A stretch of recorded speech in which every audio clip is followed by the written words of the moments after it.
जय श्री राधे। आनंद आशुलिपि पत्र का अंक 33, प्रतिलेखन संख्या 23, गति 80 शब्द प्रति मिनट, कुल शब्द 400। प्रारंभ करें। स्पीकर महोदय, जैसा कि सदन जानता है, राष्ट्रपति के अभिभाषण पर यह बहस एक नई चीज़ है और इस बारे में हमारे मार्गदर्शन के लिए हमारे पास कोई परंपरा नहीं है बराम। हमारे इस नए गणराज्य को अपनी ही परंपराएं बनानी चाहिए बराम।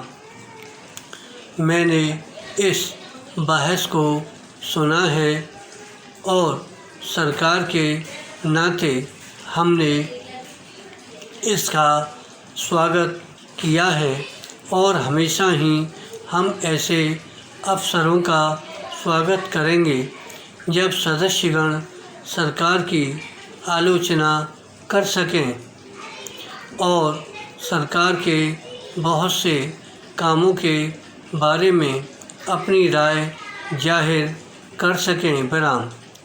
लेकिन मैंने यह देखा है कि बहस के दौरान बहुत से मामले उठाए गए और वास्तव में कुछ सीमा तक यह विचार विमर्श वैसा ही हो गया जैसा कि आमतौर के बजट अधिवेशन में हुआ करता है बराम।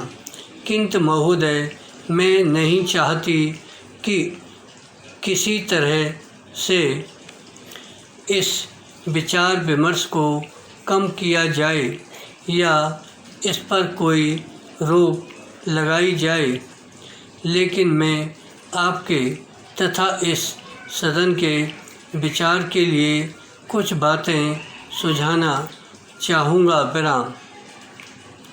इस बहस की वास्तविक चीज़ यह है कि सत्र के शुरू में विरोधी दल सदन में खास नीति संबंधी प्रश्नों को उठाएं और वास्तव में ऐसी चीज़ उठाने का अवसर मिले जो सदन द्वारा सरकार में अविश्वास के बराबर हो बराम। एक नया सदन या नई सरकार स्वाभाविक रूप से यह चाहती है कि सदन को यह निर्णय करने का अवसर दिया जाए कि वह सरकार की मुख्य नीतियों को स्वीकार करता है या नहीं बराम। इसके बदले अगर हम बहुत से छोटे मामलों पर बहस करेंगे तो बड़े मामले पीछे हो जाएंगे और इस तरह की बहस का मुख्य उद्देश्य पूरा नहीं होगा बराम।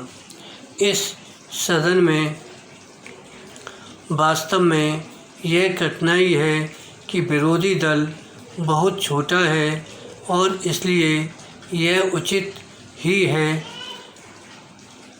कि उसे थोड़ी छूट दी जाए बराम। पैरा।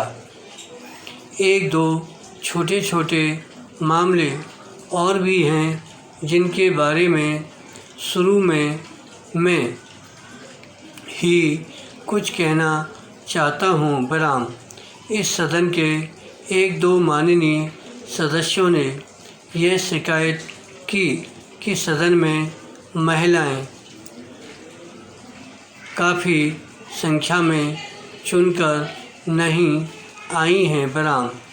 यद्यपि यह बात सरकारी नीति से संबंध नहीं रखती, लेकिन मैं इस शिकायत से पूरी तरह अपनी सहमति प्रकट करना चाहूँगा और मेरा यह पक्का विश्वास है कि इस देश में स्त्रियों को उचित स्थान नहीं मिला है और आगे भविष्य में इस देश और इस सदन के लिए यह बहुत गंभीर परिणामों का विषय होगा।